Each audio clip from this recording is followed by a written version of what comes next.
Hello everyone, Giltar here with a model kit review, and this time I'll be doing something a little different. This will be my first collaboration review of a model kit, and I'm doing this review with Britishkakashi0183, who got in touch with me a couple of months ago and asked if I was interested in doing a collaboration review of a model kit. I said yes, because first of all, British Kakashi is a really nice guy, and I was really interested in doing a collaboration with someone like that. And secondly, it's just collaboration videos. I've seen them before and I really enjoy them. I like the fact that you get multiple people working on a review of something. Now in this case, British Kakashi and I will be giving two different perspectives on the same product. We'll be doing our own sort of mini review and offering that for your guys' consideration. I won't be going to the normal level of detail as I normally do because for a couple of reasons. First of all, with the main intent of the collaboration, which is again offering two different perspectives on the model kit, I don't feel there's a need to get into all the details. And the Infinite Justice has been reviewed before by people like Prime92, so I mean she's already done a great job on that review. I don't really need to retread the same ground and go over those details. So again, I'd like to focus on just simply my opinions, my pros and cons, and then have that offered along with British Kakashi's. Now I'm going to link his channel throughout this video of mine and the link to his review for his side of the collaboration, and I hope you guys enjoy both of our videos. Now starting off with the model, again it's the high grade Infinite Justice model kit. I do want to sort of provide some minor information because it will be relevant to my perspective on this model. It's a model that came out in August of 2005, so it's almost 5 years old. It retails normally for 1,500 yen. Currently, that's about $15 to $16, and back then, I think the exchange rate might have been a little better for like the American dollar. So it might have been 15, maybe even $14 or so back then. Now I'm getting to the pros and cons right away. I'll start off with my cons as I normally do. Now, keep in mind, I'm going to say these cons are really nitpicks. More than anything, they're going to be relatively minor, and some of them are easily fixable. And I'll explain once I get into them. First of all is just the stature or size of the model. It's a 1:144 scale model kit, and the Infinite Justice is like an 18 meter or slightly shorter mobile suit design. It only gets extra height because of the sort of horn here and the tips of the flight pack parts. But aside from that, if you compare the RX-782 here, Gundam, the 1:144 high-grade Universal Century model, it's actually slightly taller, just slightly taller at the top of the head. Now, why that's important is that I've seen time and again people really sort of preferring larger scale products, whether they're action figures or model kits.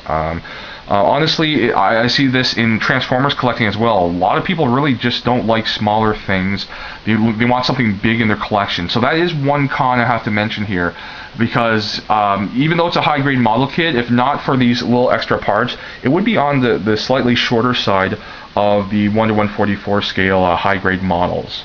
That is something that you guys will have to consider, especially because you've got a 1:100 high-grade version of the Infinite Justice, I believe, and a 1:100 master-grade version of the same mobile suit. So when people look at this and they say, well, I like the design, but I could instead get a larger, more elaborate version of the model, it could detract people from purchasing this product. So that is one thing to consider. Another thing to consider is that it does, in my opinion, come with a lot of stickers for it. You do a lot of detailing, which some people don't mind because some people don't want to paint. But I do think, whether you have to paint or apply these stickers, there's a lot of extra detail to add to this to make it, accurate to the animation model. So that is something to consider as well. Some people just, and myself included, I'm not a big fan of stickers, to be honest. I'd rather have them painted or come in pre-colored plastic parts. Now, I am someone who plans on painting all of my model kits, so one way or another I will have to put in the work, but for the meanwhile I like displaying my model kits, and I would like them to have a little more color variation in the display before I get them painted. But again, at least you get the stickers to try to make it more accurate.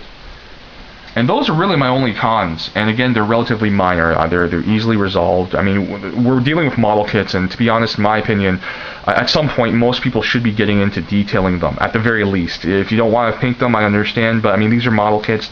They're meant to be painted. They're meant to be worked on. These aren't simply action figures that you pull out of a box, fully assembled and fully detailed for you. Part of the appeal of model kits for most people is the fact that you do something with them. You make them personal. Now, moving on to the pros. First of all, I really do like the design of the Infinite Justice. I like the color scheme with these sort of pink, white, dark gray or black, light gray, yellow, and then when you add in the other colors, you have some blue. And purple, of course, on the flight pack here. I just like the overall color scheme and the look of the Gundam. Now, granted, I will be honest and say that without the flight pack, if you don't have it attached, the Infinite Justice does look a little unbalanced. It has fairly wide shoulders and fairly large, long legs. And combine that with a relatively small torso and head, without the flight pack adding visual weight and visual presence, if you were to remove this, the Infinite Justice kind of looks off balance and off proportioned. So that is something, that isn't a con, but it is something that I need to sort of add when I speak about liking the visual appearance of the design. So I really do like the design. I like the colors. The model kit itself has some really nice sculpted grooves and channels for panel lining, a lot of good details. So you've got a lot of ability to even make this even more detailed with painting and panel lining if you want. Another thing I like about the model is the fact that it comes with a lot of accessories.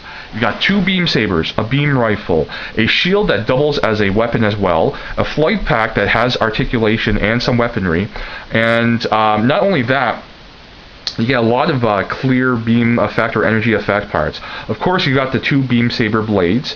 However, you also get a energy effect part for the shield, so you can attach it. You remove this purple part on the side and attach the shield and replace the purple part, and you get like this really interesting looking energy effect part. And I think it really comes off quite well with this clear plastic. Now, in addition to that, you also have a sort of large beam blade effect part here that you put on the front or the tip of the shield. So the shield not only acts as a defensive item, but it also acts as a weapon. I really like that sort of multi-function design of that accessory. You also have sort of these rough-looking beam effect parts or energy effect parts that you attach to the shins of the Infinite Justice and on the edges of the wings there to add even more offensive potential. Now, first of all, I just like the fact that you get a lot of clear parts. It's just something I like to depict energy effects. And secondly, just the concept of the mobile suit and how it's like fully loaded with weapons is something I find really interesting. Now, add to the fact that you also, in my next pro, you get a flight pack, which looks really nice. Has articulation in parts like these little cannon things, this sort of nose cone area, the wings themselves. The flight pack isn't sort of a one-trick pony like a lot of the flight packs you see in the Seed designs. Now, to better illustrate that, I'm going to show, I won't take it off because it'll take too much time, but I'm going to show some of the illustrations or photos of the instruction manual to show what you can do with the model.